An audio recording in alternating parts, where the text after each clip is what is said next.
So today's video was supposed to be a sit down, but since the only time I'm sitting down is in the car, we're doing it on the go.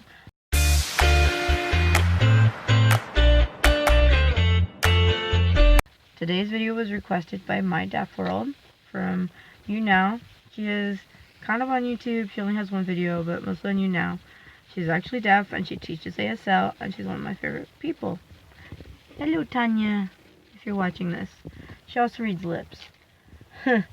And this is basically about me being a disabled autistic person with special needs kids. It's actually frustrating and hard. And what I mean by frustrated is I'm frustrated with my own damn self because I get more and more disabled, so it makes daily tasks even harder, and therefore I get frustrated because my body doesn't work like it used to. Okay, let's get into me for a second. It's usually easier to talk about my kids, so I write my stuff down. But I have, I have autism, epilepsy, ODD, ADHD, hypothyroidism, carpal tunnel syndrome, chronic pain, and the list goes on. I even have dyslexia and some learning disabilities. And they do make it hard to function on day-to-day tasks or things that should be normal to a neurotypical or someone who doesn't have as many issues as me. It's even hard to stand and do the dishes or to vacuum because it's hard to push the vacuum. I am not getting like some sort of muscle weakness in my arms, so it's getting frustrating, and it seems to be getting harder and harder for me to do things. Both my kids affect me in different ways in parenting because they're two different stories, and one don't live with me, which would be my daughter. So the short version is I knew her dad since I was like 14. We started dating when I was 17. He was like 20 or 21. It became a toxic relationship, and then in 2012 we had our daughter. He was also a narcissist.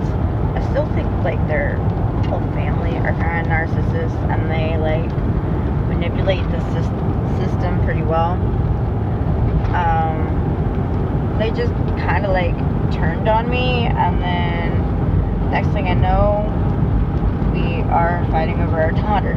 I'm still not sure what happens. I'm still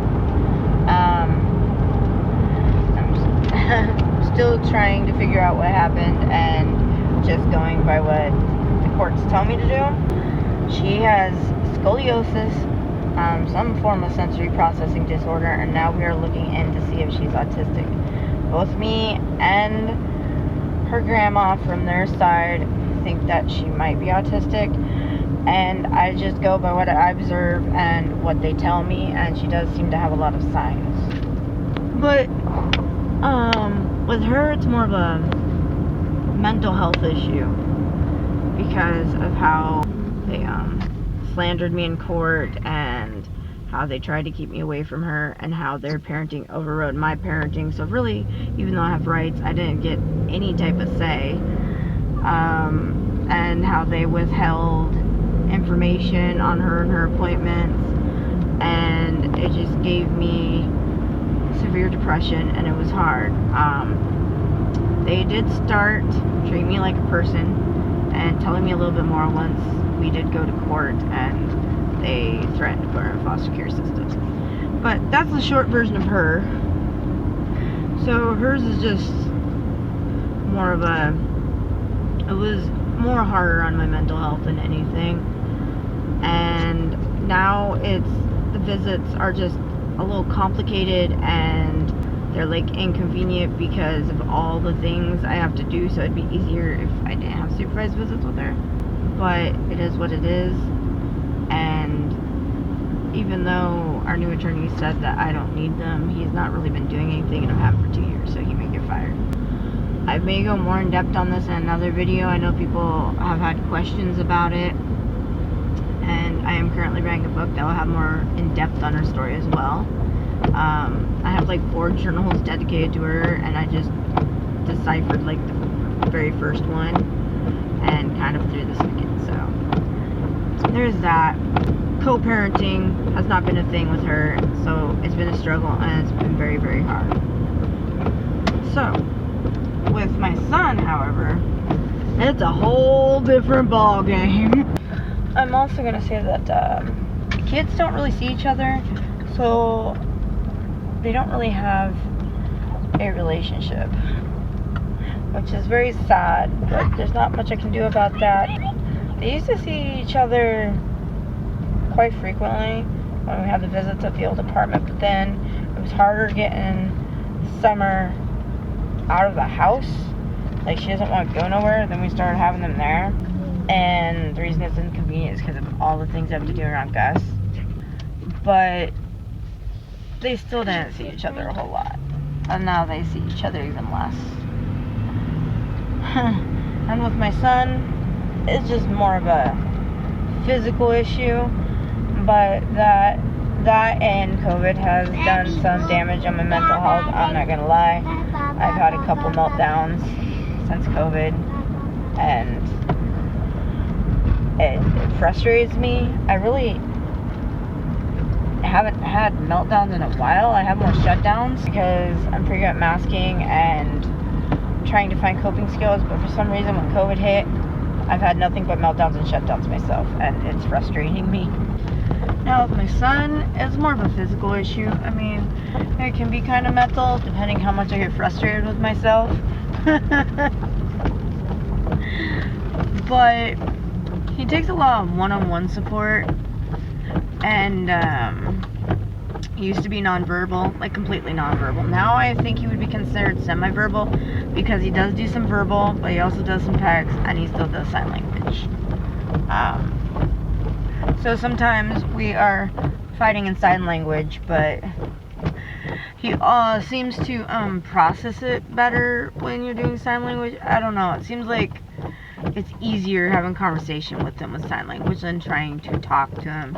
He gets so frustrated, I get so frustrated, and half the time I can't understand him. So it just seems easier with sign language. He has a lot of appointments, which makes it hard because I have a hard time with executive functioning.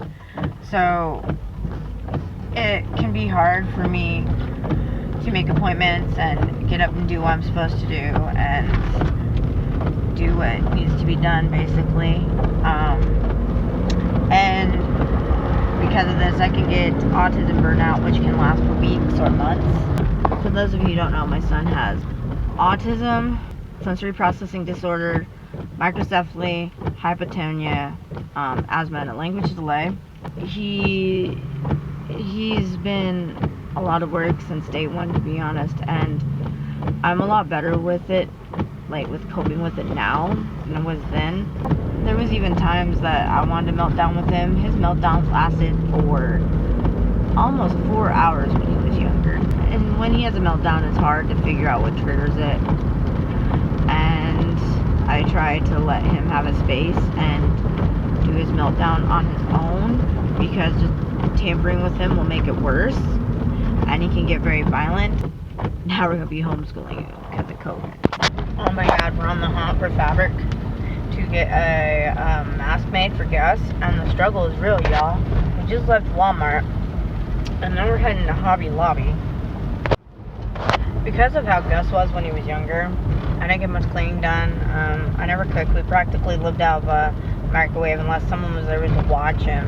And I'm so used to that, so I still have someone watch him if I cook now, but I cook a little bit more. And even now, when he's home from school, you can kind of tell the difference, because the place still isn't as clean, because he still needs quite a bit of one-on-one work. And he's starting to clean up after himself now. We've been working on that since we moved into a house now, though. Even though the place gets a little messy at times, it did not look near as bad as it did at the apartment because we have more space, which is amazing. I still don't really do a whole lot when he's awake or at home, just because it's hard, and I have to keep myself from hyper-focusing on something, because if I hyper-focus on something and he gets me out of my zone, I get irritated, and it seems like every time I try to do something, he instantly needs something, so I just gave up. Now I just kind of sit around and do whatever while he's up. Right now my thing is TikTok, or I try. I don't get to do as well as I would like, because again, he seems to want something when I start something, so, and trying to not hyper-focus has been a struggle with me. I've also been struggling with obsessions of what I'm obsessed with, and being a parent, because I do have my special interests, I guess you could say, which is basically creating content and editing and YouTube. So it's been a struggle, so I've been trying to just not focus on anything. I also struggle with schedules for me, especially with my channels and my live streams, because it's constantly changing and I have to go around his. Plus, things seem to happen, and I've just never been able to get on a schedule for myself.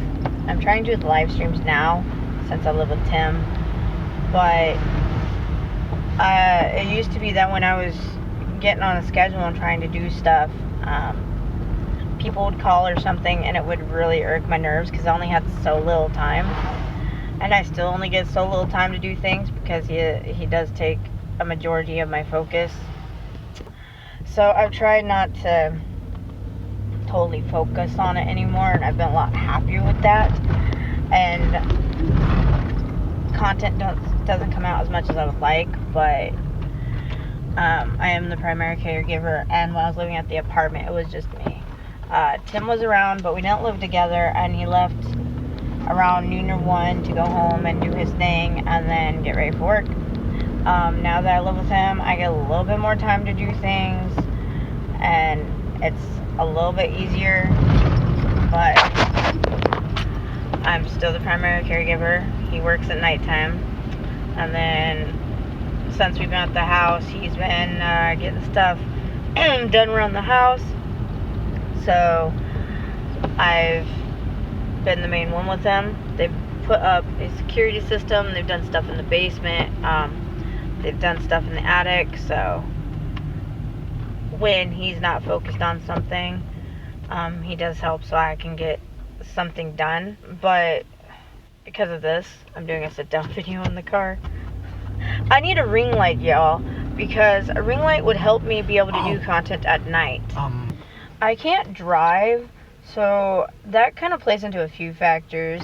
Part of it's obviously epilepsy, but I think the other part is autism and a little bit ODD, because my body kind of like does the opposite of what I tell it to do, and it's very frustrating. You tell me to go left, I go right. You tell me to go right, I go left. You tell me to do one thing, I end up doing the other. And like, there's so much anxiety in being in the car, so I don't function like I should for someone who can drive. But I never was able to get my license because of epilepsy. I did at one point have a permit, but that was short-lived. And I kind of scared Mom when I had a seizure in the car and we ran into a ditch. People from church had to get us out, and if that ditch wasn't there, we probably would have went through somebody's living room, just to be honest. You know. Just being real here. Now I have problems with my knees, legs, and feet, which I've mentioned in, I think, the last video, because it was about my doctor's appointment, and I have to get orthotics now for my feet. And because I can't drive, I relied on my feet to get me everywhere. Even when Augustus was little, I put him in the stroller and we walked to wherever. But now it hurts to walk. I push through it so I can still walk, but it's not easy and it is painful. And right when I start walking, within 2 minutes or so, I have pain in my feet, and then it goes to my legs, My knee has tried to go out on me a time or two, going up and down the stairs. So now I have like a knee brace. I have had problems with walking in the past due to seizures, so I have a walker. Plus, after I had my daughter, I had a hard time walking. I don't know, it screwed me up. But I gave someone that walker who needed it, and then later I had a problem walking again, and Mom gave me a walker that's sitting upstairs. So my mobility issue is getting worse and worse. So it's probably good that I don't have any more kids. I do want one more, but realistically that's just not going to happen because my boyfriend came to be neutered and I'm having all these issues now. If I don't have as much issues later and Augustus doesn't need as much support, we may look into adopting. I'm not sure yet. With just Augustus, I'm struggling. Well, struggling between him and my daughter. And as I mentioned before, it's because of different reasons. And they each have different things that I need to do, if that makes sense. So it's irritating, especially if I have to go get my son from school if something happens, because it seems like he always got sent home for something. So my mom lived close at the time, so we would call her. I would call her to go and get him because Tim would be at work. And I think it had to do with the sensory thing. At one time we thought maybe it was his eyes. We were supposed to get him checked for glasses, but that hasn't happened yet. And now we live in another town, so I would be walking to the school to get him. But since there's COVID, there was a remote option, so I chose to school him remotely from home. I'm making a stop real quick. Which makes it easier anyways. That way I don't have to worry about trying to walk 40 minutes to get him, which I would if I had to. But if it was one of my days I wasn't moving so well, it would probably be a struggle. We finally found fabric. It took 4 places. And we never did find Batman, which was the main one he wanted. But we did find Dinosaur. And now my friend can sew them. I need to learn how to sew masks, but I'm afraid that I won't have patience for it. I have very little patience for needle and thread, but this is what it looks like. So you should be happy with that. I did find Nightmare Before Christmas there. Even though I have a Nightmare Before Christmas mask coming right now, next month I'm probably going to get the fabric for my friend to do me another one. So I'll have a backup. So that would be cool. I guess I'm pimping all my masks out in Nightmare Before Christmas. I'm obsessed with Nightmare Before Christmas, y'all. For future, I need to remember to push the record button when I start talking. So my son is a sensory seeker, therefore he does a lot of running, jumping, and bouncing all over the place, you know. Bing, bing, bing, bing, bing, bing. Especially closer to bedtime. It drives me nuts. And I'm mostly a sensory boarder, so it can be sensory overload sometimes, but because I'm always in pain, sometimes the pain is too much and it's hard to keep up with them, and then I'm just exhausted and ready to pass out after he goes to bed. I hope this was enough information on the questions you guys had. If you guys have any more questions, feel free to leave comments below. I don't mind answering questions as long as they're not too personal. I know people had questions about my daughter, and I gave a little information on her. Hope to answer some of your questions as well. So we're gonna go get the kid now. Until next time, bye guys.